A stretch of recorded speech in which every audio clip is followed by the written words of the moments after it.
Clear prop. Star 73, Yankee number 2, following twin traffic, 3 mile final, clear Dustin. 1 Charlie Bravo, exit in runway 25, going 4 mile final. This is Behind the Prop with United Flight Systems owner and licensed pilot Bobby Doss and his co-host, Major Airline Captain and designated pilot examiner Wally Mulhern. Now let's go Behind the Prop.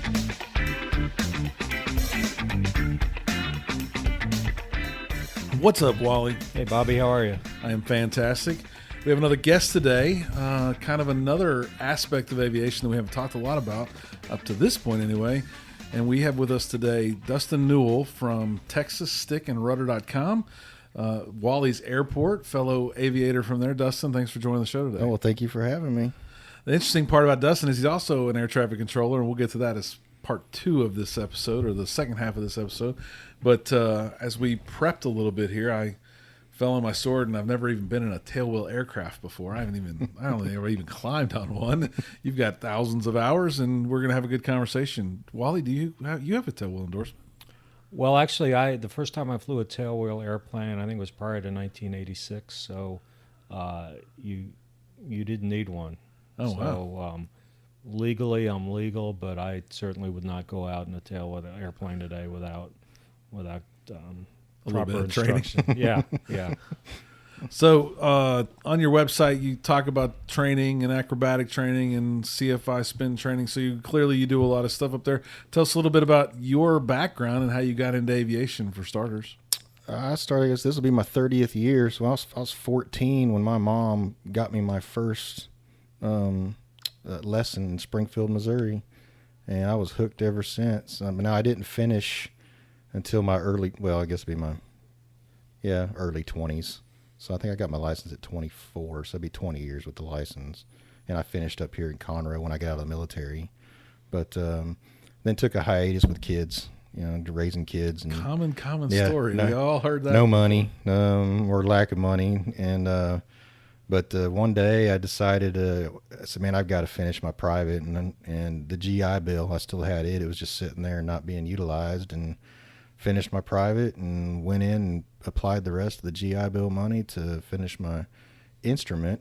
And then there was an accident up there that kind of touched me pretty bad. Masashiro Kawa and the twin was a fatal accident in Conroe. So I kind of hung it up for a little while up there. And then after the kids kind of got a little bit older, I said, you know what, it's time to finish this. And ended up doing my commercial in my super decathlon, and I did the check ride in that, and then I did my CFI in the Super D. So yeah, it was kind of not neat. the common aircraft for a commercial check ride. No, sure. It wasn't, and it was very challenging. That day was probably one of the worst. It was blowing 35, and I took it with Wanda Collins actually up here, and she was laughing the entire way. I was going to say, if somebody's going to be in the back or in the front, I'd have it to be Wanda. Oh yeah, and she was sitting back to me. She's like, "What's her altitude?" And I'm like,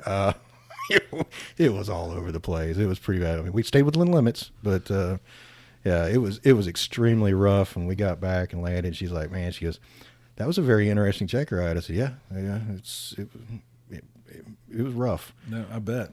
And Wanda gave me my commercial check ride a couple of years ago now. Yeah. So I did it more the traditional route in a 172 that was one that I'd flown quite a bit as well. So always loved aviation, just got into it. How did you find that bug that we all talk about? Well, I grew up in little small part, Fort Leonard Wood, Missouri. Dad had access where we could go out to Fort Leonard Wood's Cannon Range and get in the tower and watch the fighters and stuff out there. And so that always really intrigued me. But then, it really just kind of being around them, staring up at them, looking at them. I never had a family member that was a pilot or nothing. It was just something I always wanted to do. I actually went into the military at 17, going on 18. Went straight in to work on planes. I was an aviation electrician working on EA6B Prowlers and VAQ 129 and VAQ 134, which was an Air Force Expeditionary Squadron. So we actually were a Navy squadron with Air Force pilots, which was pretty interesting. That was a whole nother topic to watch that happen in the intermingle of them squadrons, but pretty neat. So with I've just always wanted to be around airplanes. Always. Yeah, I grew up probably from where we're sitting. I probably grew up less than 5 miles from here, in a little subdivision, just short of the railroad tracks over there. And I always saw these little planes, and I would have loved to have, I think it was me looking up going, how do you do that? Like, who's able to do that? And really, it's not that difficult. It does take a little bit of money, but it's not impossible, even if you don't have money, right? So you can find scholarships and do things, but I think we all somehow, some way have that same historical bug that we had. And I didn't start flying until I was 43. So my wife was always the you're not going kind of wife. And right. One day I broke her down, or she had a soft spot.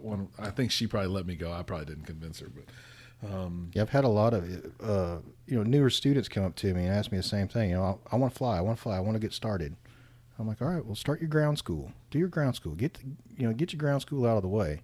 I was talking about Brian earlier, one of my first private students, and he was lucky enough. His dad bought him an airplane, and it was a nice Cherokee 235. And I knew the airplane. I knew the guy wanted to sell it, and his dad's like, well, I'll buy the airplane if you teach him. And I'm like, oh boy, that was not what I wanted to really do at the time, but I said, all right, I'll make you the promise, Brian. I said, I'll teach you. You go pass your written. He turns around and looks at me and he goes, I already did.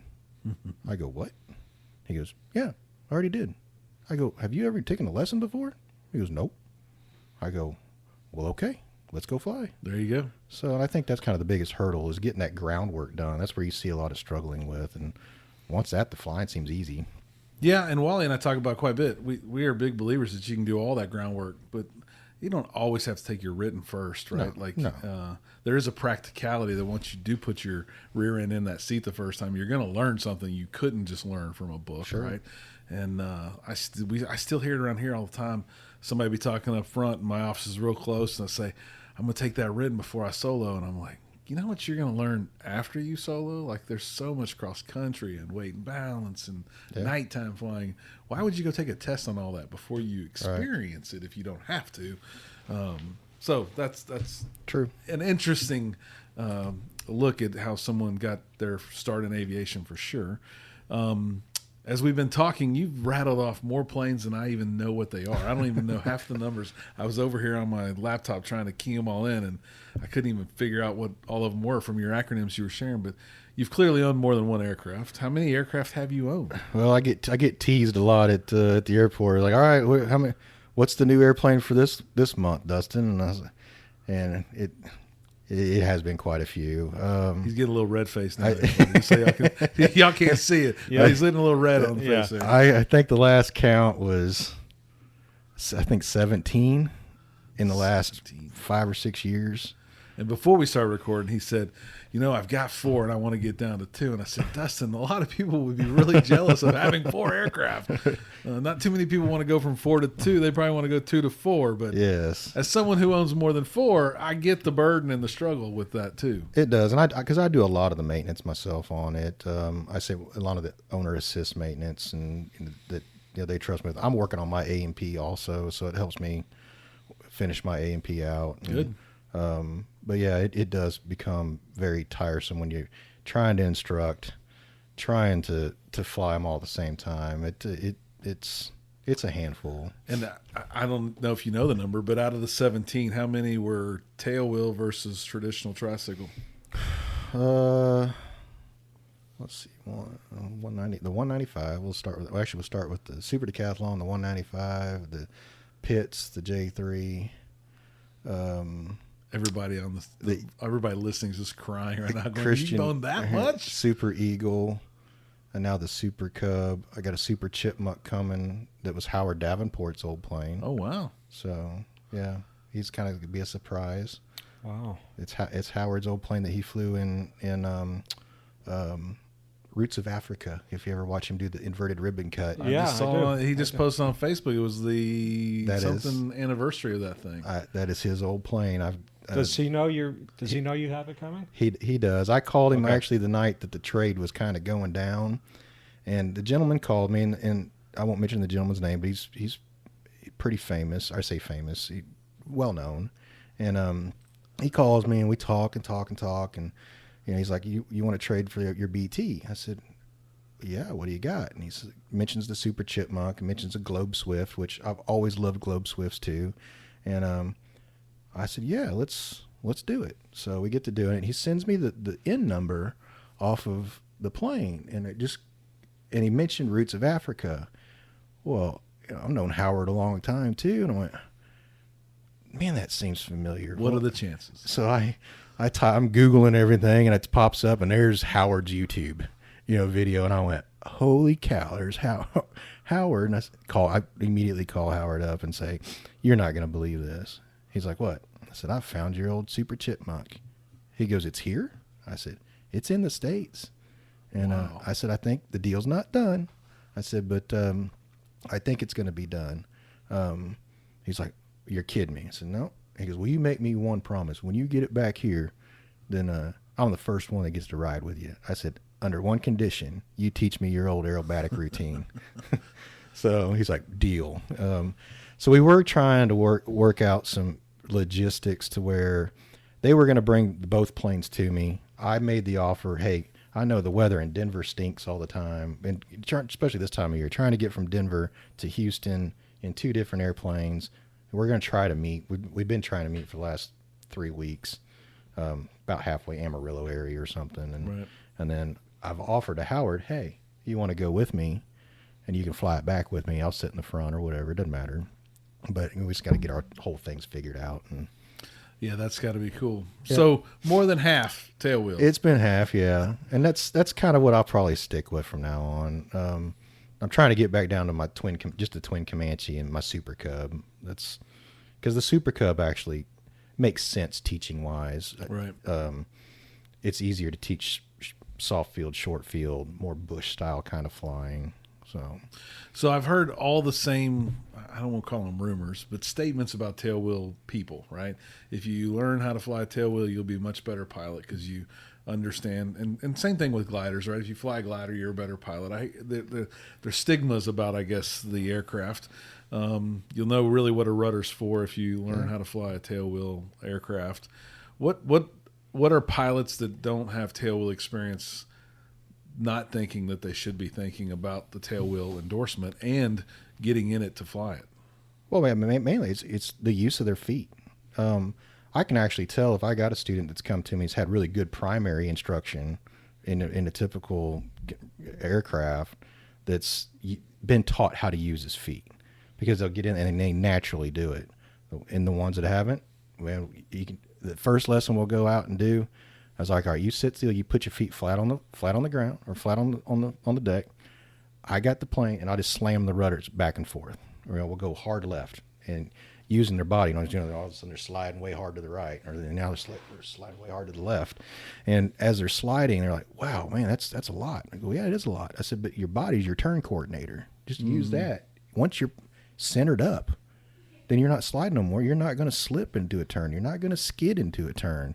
So it makes you kind of body feel more of especially in a Cub, your center line's right on the center of gravity on the airplane, so you can feel more. And if you're in the back seat, it's even worse.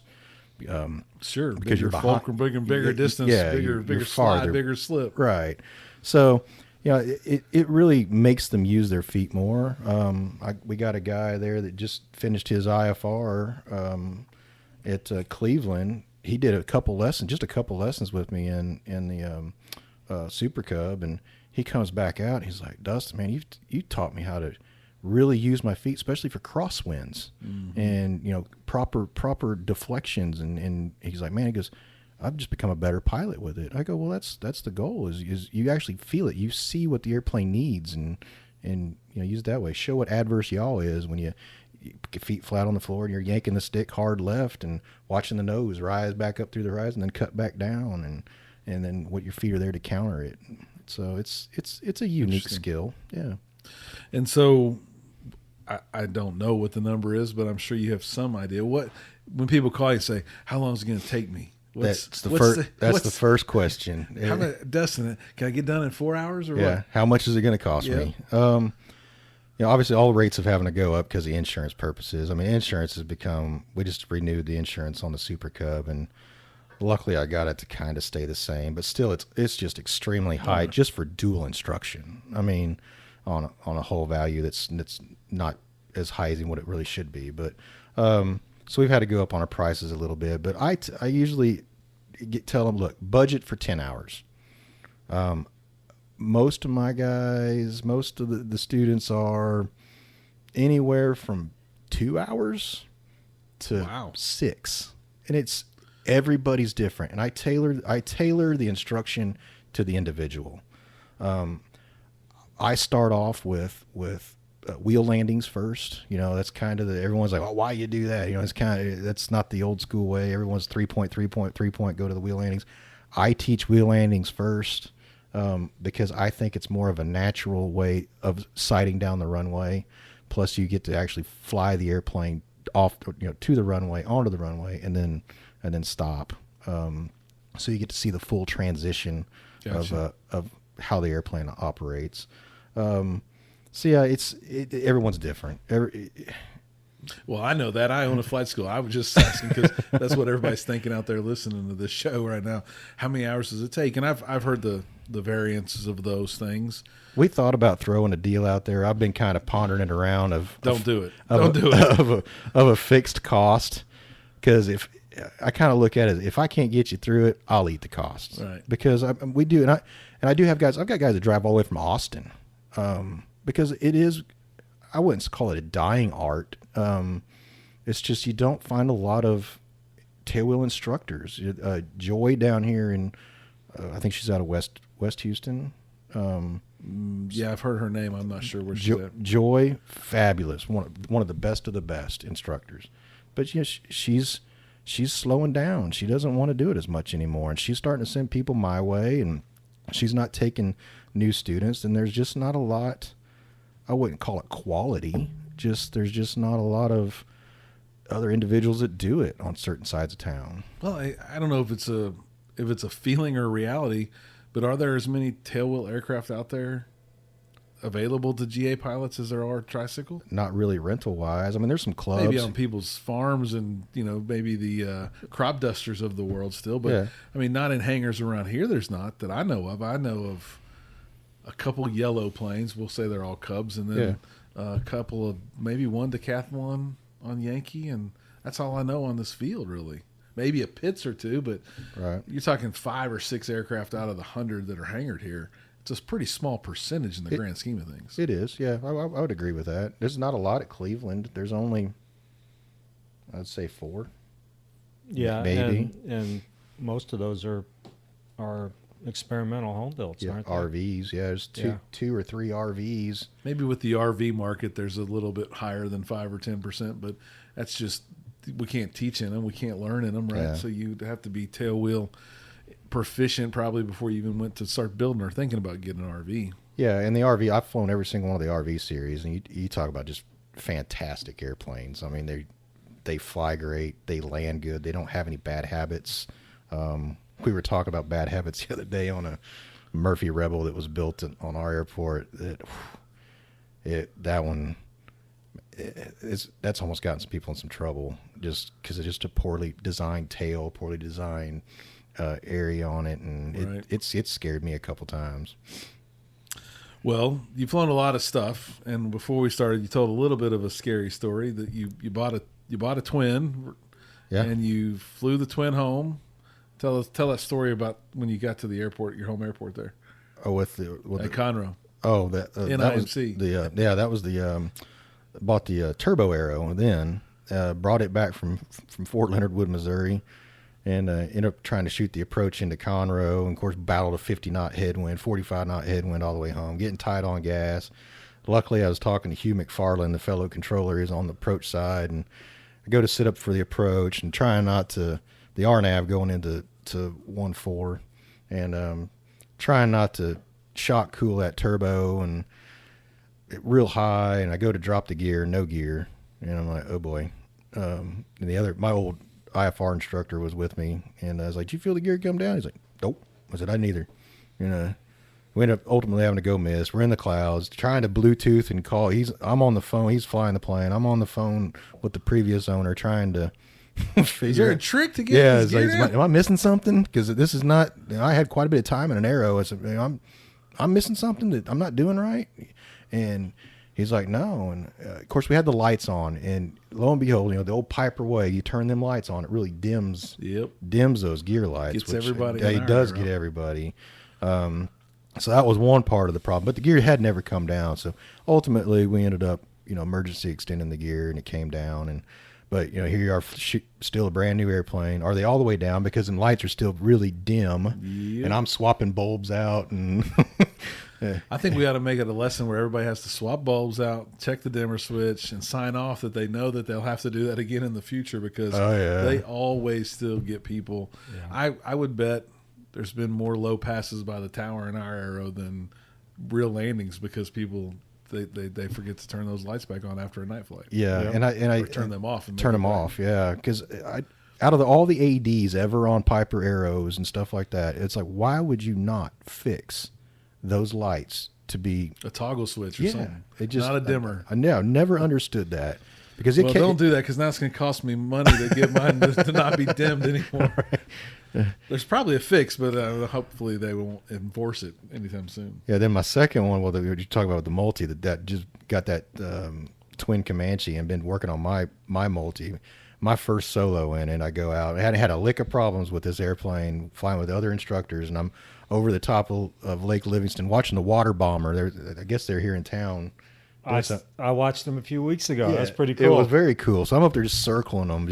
I was at 3,000 feet, just goofing off and just watching him. He'd pick up water and he'd drop it again, pick up water, drop again. It's like, oh, this is neat. We don't see that very often. And I'm like, I'll just shoot the approach in, because I'd gotten that GPS this plane had set for 13 years. And I could not believe everything turned on, but ended up taking it had a 430 WAS in it, and got it all fixed back up to see if it would actually finally pick up the glide slope for the RNAV into Cleveland, and it did. And I'm sidestepping off to go and join 3-4 to land, and I go put the gear down on that twin, nothing. And I went, oh, you're kidding me. Try it again, nothing. Try it again, nothing. I'm like, nah, man, this is like a simple gear system too.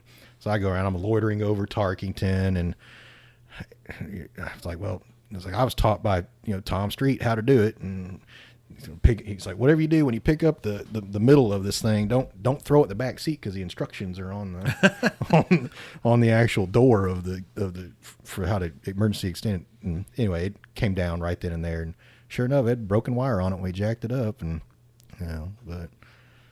Well, I haven't had that happen yet, and I hope it doesn't happen, but I'm knocking on wood right now if you can't hear it on the podcast. Right. But, yeah, I aspire to solo my own twin. I'm rated, but I'm not proficient enough, so one day I'll solo, and if that's the first time my gear don't come down, I'm calling you, Dustin, saying it's your fault. Well, that's what I bought this twin Comanche. I've always loved twin Comanches. They've been one of my favorite airplanes, and I hate seeing airplanes set, and this one had been setting for 12 years. I ended up buying it, got a pretty good deal on it, ferried it up into Cleveland, and just started to redo it. Actually, I painted it myself. I sanded it all down, and we put it in a paint hanger, and we fixed all the corrosion issues and painted it and fixed it back up, and it has been a fantastic little airplane from now on. I mean, Right engine's high time, but I bought another engine for it just in case.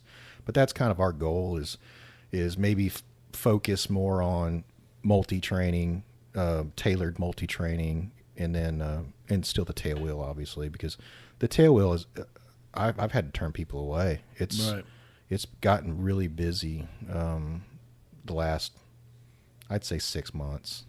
And we'll talk more about that. You also have a full-time job. We'll talk about that job shortly, but you don't just do this all the time.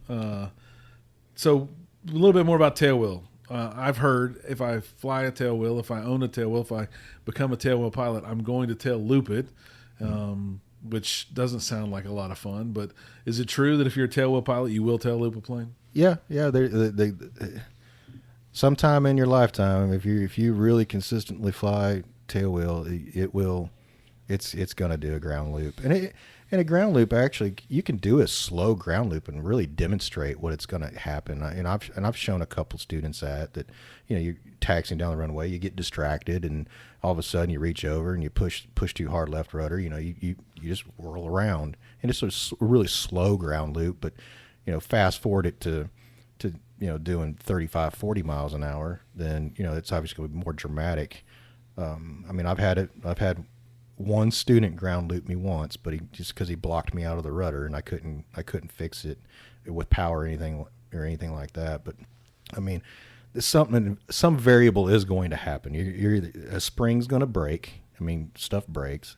Tail wheel's going to fall off or something like that. It's just a quartering tailwind that will catch you off guard. I got a story about a Pitts S2 that I was flying with Taylor Meyer once, and it about got away from me. And we sit there, and I'll tell the story eventually one day, but it caught my attention. It about came messy pretty quick. So it's gonna happen. It's inevitable. And then I think I don't understand it, but what other challenges would there be with tail wheel flying that a fixed tricycle pilot doesn't understand? If any.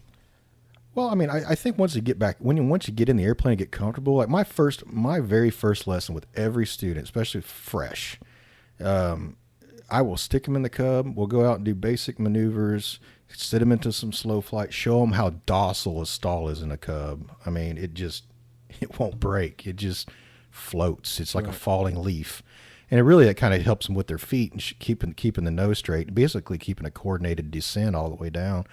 We do that for a little bit, get them used to it. Then I call it the river run.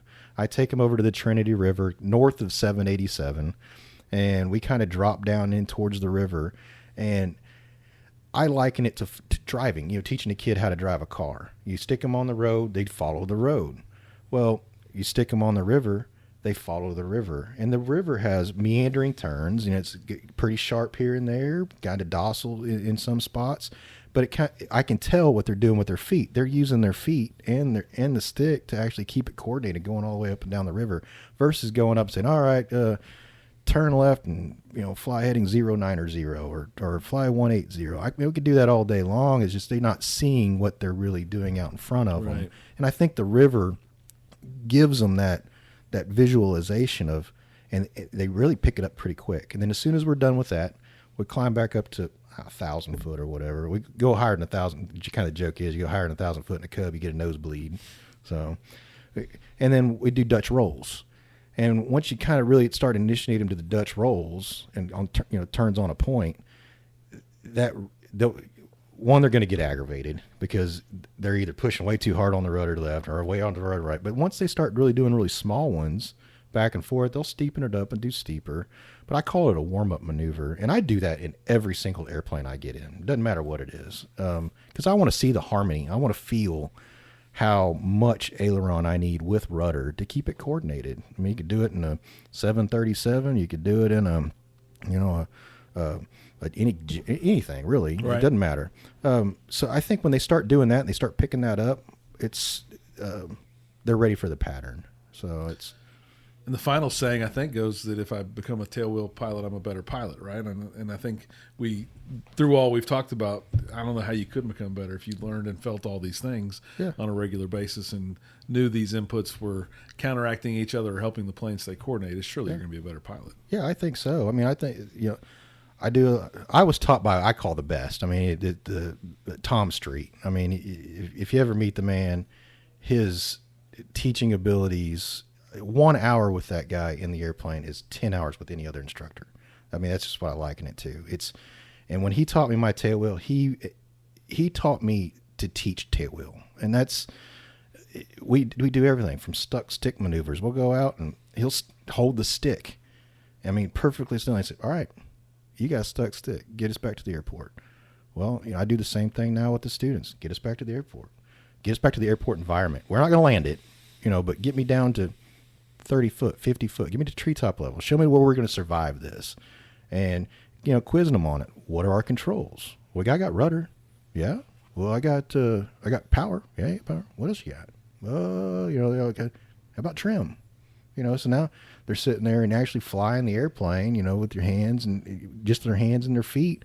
And it proves to them that they can get back to the runway environment. And is it going to be pretty? Probably not, but at least we're going to live more than we can likely. walk away from it more than likely. Yep. And while there's few of them, we can replace a plane. We can't replace That's right. ourselves for sure. Yep. So you don't do this full time because you got another job. Tell us a little bit about your job that you have that is full time. Yep, I'm an air traffic controller at Houston Center, New Orleans specialty. So, been there for 20 years, 21 years now, since 2001. And, So he knows the other ATC guys that have been on the show in the past, but does work a different sector.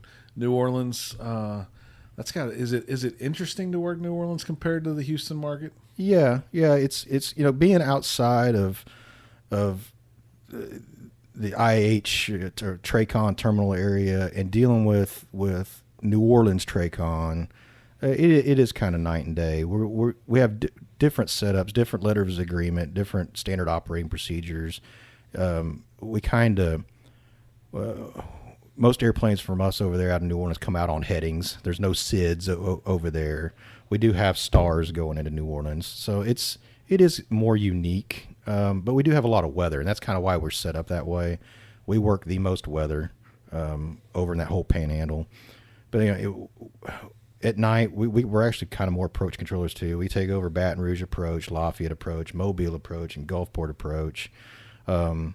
Which means that you're covering all the way down to the surface, right? All the way, yeah. And on IFR nights, we're busy. It's, I think one time I've counted having 8 multiple approaches going in at one time at different airports. Wow. Yeah.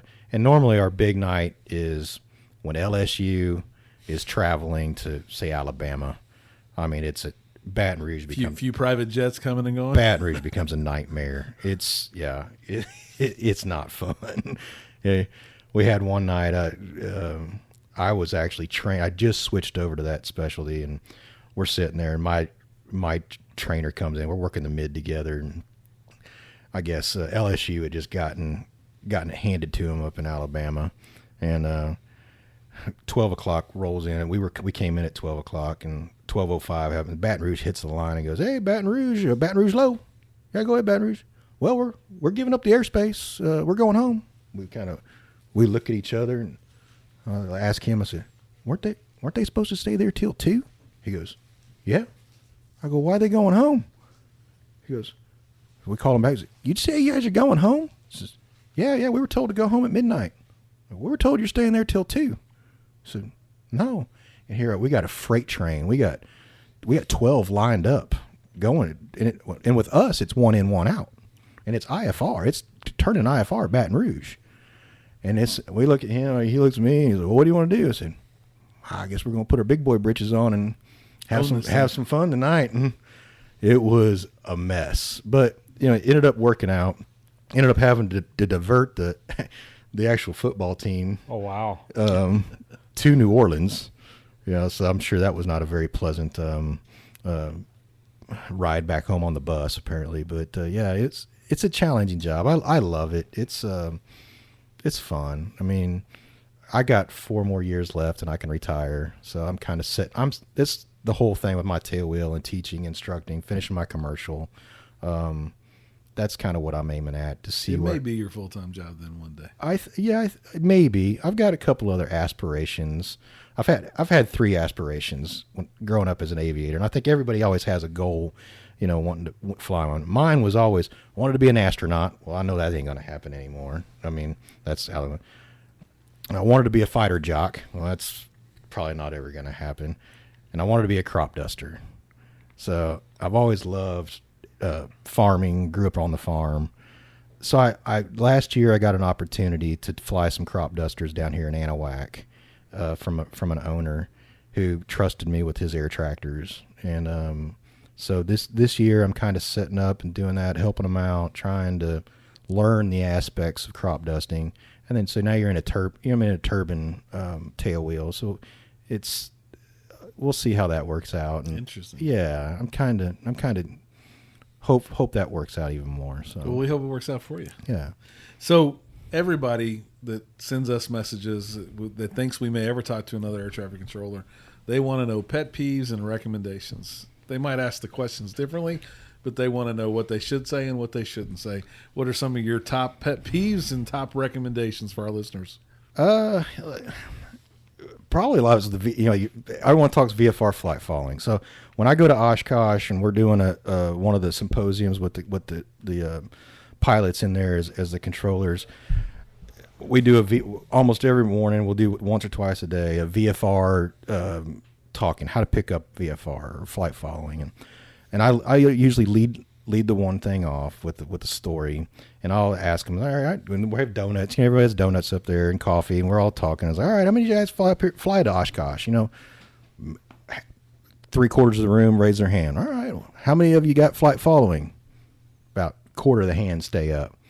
And I was like, all right, you look, that's good. How come you didn't get flight following? Well, I don't want to bug you guys. Well, you don't bug us. Trust me. That's what we're there for. And I give them this one story. So I was working Memorial Day weekend. This has been 3 years now. Might be 4 years. Anyway, Memorial Day weekend, a TBM, which is only 8 or 9 of them left, was just north of Macomb, Mississippi, about 35 miles. And he's at 14,500 feet, VFR flight following. And we hear Houston Center, Mayday, Mayday, Mayday. I've got smoke in the cockpit. I can't see nothing but my whiskey compass. Get me to an airport. Oh, my gosh. And I look over the control. I was actually the controller in charge, the CIC. The controller on position looks up at me, and I was like, well, we got Macomb right there. Let's get him over to Macomb. So he kind of gives him a whiskey compass vector to Macomb, and he starts trucking towards it, and he's holding altitude pretty good, but you could hear in his voice he's getting pretty worried, and he's getting closer. He's about 30 miles away, or 20 miles away at the time, and he finally comes over and he goes, Houston Center, we got him on the speaker so everybody can hear what's going on, and he goes, Eric, I usually get kind of touched up when you talk about this, but the guy goes, hey, Center, you got time for a question or info? I was like, yeah. Controller goes, go ahead. He gives us 2 phone numbers. One's to his wife. He says, call my wife, tell her I love her. And the other one's to my mechanic, tell him I'm sorry. I'm like, oh, man, wow. This guy's really worried. And and this is how we work behind the scenes as controllers. What pilots don't see is we're coordinating everything for you at that moment. I look up the airport facility directory. I call the manager at Macomb. I can actually see a couple of airplanes working in the pattern. I call them and say, hey, can you get on the CTAF frequency, get these guys down? We got an emergency inbound, and can you call the fire trucks for us? Because the fire trucks aren't far away, but they're not on the airport like a big airport. Right. They get the fire trucks there. He gets in. He ultimately lands safely, and he calls us back and says, guys, I can't thank you enough. I was like, well, hey, that's what we're there for. So after I tell that story, usually to a lot of them guys, they pick up flight following because, I mentioned to him that if he would not been on flight following and he would have been sitting there, all he can see is a whiskey compass. He can't reach down and grab that iPad and look up for flight and go, what's my nearest airport? He can't see it. So, we give him an option for where he can at least get somewhere, get closer to an airport environment, and it's more survivability of it. Well, more so even if you're listening on guard or any other radio you might be on, they might not have you bugged up. You might not know where they're at. So somebody's screaming Mayday, Mayday, Mayday. That's not going to help them just because they're listening and they're on a frequency. No. The fact that and you're watching them is the big reason why you can help that guy so much. You know where he's right. You know his direction of travel. You know all that stuff, so you can really, really help. Exactly. And he couldn't even, at that time, he wouldn't even be able to get to the transponder to squawk 7700 to say, hey, I've got an emergency. He couldn't see it. All he could see was the whiskey compass. And when he finally got down, and called us and talked to us, he's like, I think that thing carried, he said 30-something gallons of oil. He had 5 left. It had blown the whole bottom cylinder out of that thing. He wasn't going to go much farther. Nope. No. Wow. It was just lucky. So after I kind of give that story, I I think it's to promote the VFR flight following, because a lot of students are scared. They don't want to talk to us. And, I get a lot of students now, even on the tail wheel, that have their private. I'm like, you want to talk? And we're in a non-controlled airport. No, I don't want to talk. I'm like, well, okay, I'll do the talking. I'm okay with that. I said, but you got to get comfortable talking. And that's probably one of the hardest things to teach. But the controllers are like that too. So when controllers are learning to control, a lot of people don't know how we actually train, but we do what's called D-side training and R-side training. So when you're D-side training, you're just an associate. You're helping the R-side who's transmitting out to all the aircraft. But as soon as they're done with the D-side stuff, they move over to the R-side stuff. And I'm an instructor at work too. And I'll sit down with a new guy and I'll say, all right, let's just get your out of the way right now.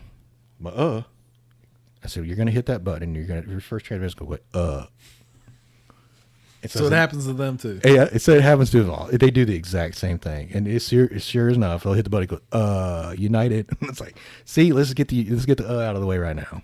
So we're all just human, right? That's right. That's exactly right. So that's sounds like a little bit like a pet peeve and a recommendation, all in the same thing. Any others to share with the listeners?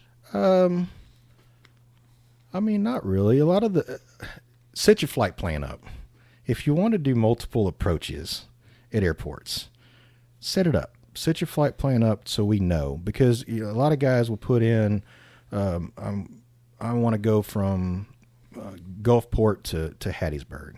Okay, well, we think you're going to stop at Gulfport or at Hattiesburg and we're done. Well, then they get up there and it's like, oh no, I want to do 3 approaches and then head back to Gulfport. Well, then now here we are. We're having to put all this back in, re-coordinate everything. If you just put that in the flight plan, and that's what the beauty of ForeFlight and the systems are versus having to call and file a flight plan. You can, when you hit that button on ForeFlight and you send that to us, it's snap of a fingers. It comes right to us. It's that instant. So your recommendation is Gulfport, Hattiesburg, Gulfport. Well, no, you can put a delay in your flight plan, like a delay 10 minutes or 15 minutes. And then in the remarks section of your flight plan, you could put requesting multiple approaches at Hattiesburg. Yeah, that really helps us out a lot, because we're not used to doing center controllers. Approach controllers, they're more used to doing practice style approaches and stuff like that. But a center guy is not. When we think you're going to that airport, we think we're done. Well, and Clay said some of the same stuff, that if you know you're going to do 3 at Conroe, just tell me when you first start talking to me. Let me know.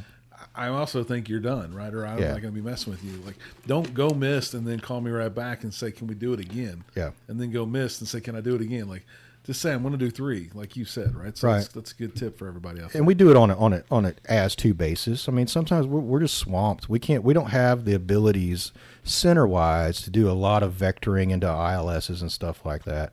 We're just going to give you to the initial approach fix, let you do the procedure turn and go back inbound, unless we have the time to be able to vector you into the final approach course. Right. Well, awesome.